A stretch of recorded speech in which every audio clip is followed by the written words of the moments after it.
అందుకనే సీఎం రేవంత్ రెడ్డి గారి యొక్క కళ కోటి మంది మహిళలను కోటీశ్వరులను చేయాలని మరి కంకణం కట్టుకొని ఈ రోజు యొక్క పరిపాలన చేయడం జరుగుతూ ఉంది.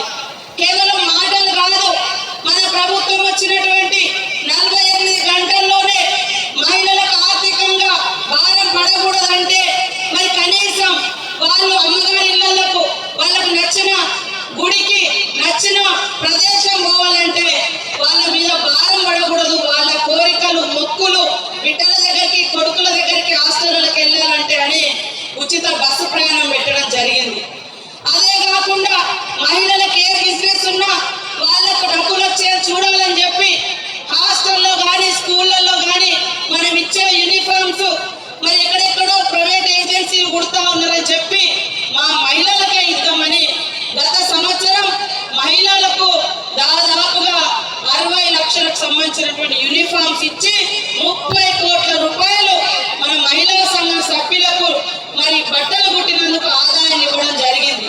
అదేవిధంగా పాఠశాలలు గతంలో ఐకేపీ సెంటర్ ఇందిరా గాంధీ పథకం కింద పాడి కొనుగోలు కూడా మన గవర్నమెంటే వైఎస్ఆర్ గారు ఉన్నప్పుడు మొదలు పెట్టారు. మధ్యలో అది అంతగా సక్సెస్ కాలే. ఈసారి ప్రతి జిల్లాలో అత్యధికంగా మరి ధాన్యం కొనుగోలు సెంటర్స్ కూడా మన మహిళా సంఘాలకు ఇవ్వడం జరిగింది.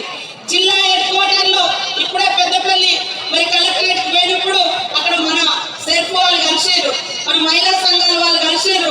అమ్మ ఇక్కడ మేము ఇందిరా మహిళా క్యాంటీన్ నడుపుతున్నాం అన్నారు.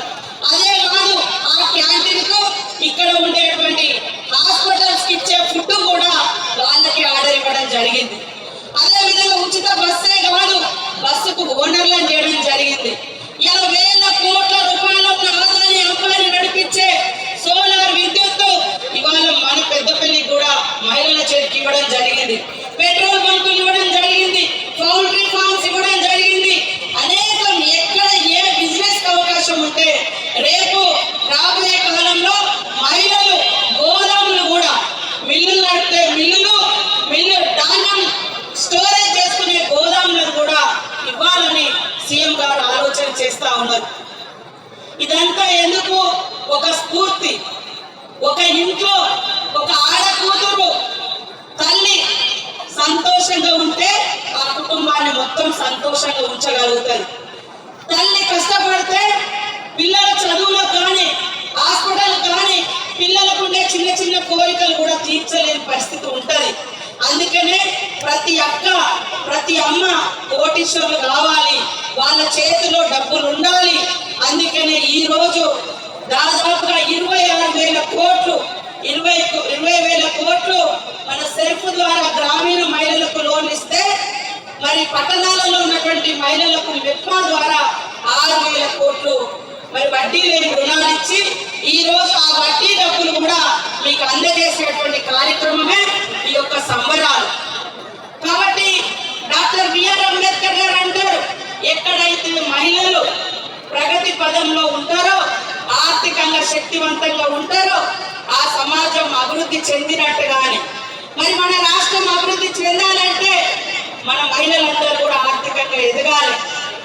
అంతకుముందు గుప్పెడు బియ్యంతో మొదలైనటువంటి మహిళా సంఘాల యొక్క ఉద్యమ స్ఫూర్తి 10 రూపాయలతో పొదుపు స్టార్ట్ చేసినటువంటి మహిళలు మీరు 10,000 జమ చేసుకుంటే మరి గవర్నమెంట్ నుంచి 10,000 మ్యాచింగ్ గ్రాంట్ ఇచ్చేది.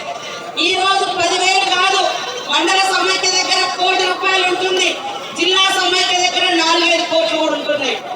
అదే కాకుండా హైదరాబాద్ లో మీరు ఇక్కడ స్టార్ట్ చేసినటువంటి బిజినెస్ ను అక్కడ కూడా షాపులు పెట్టుకోవాలని సీఎం రేవంత్ రెడ్డి గారు మరి మన శ్రీధర్ బాబు సార్ గారు ఐటీ హబ్ దగ్గర 400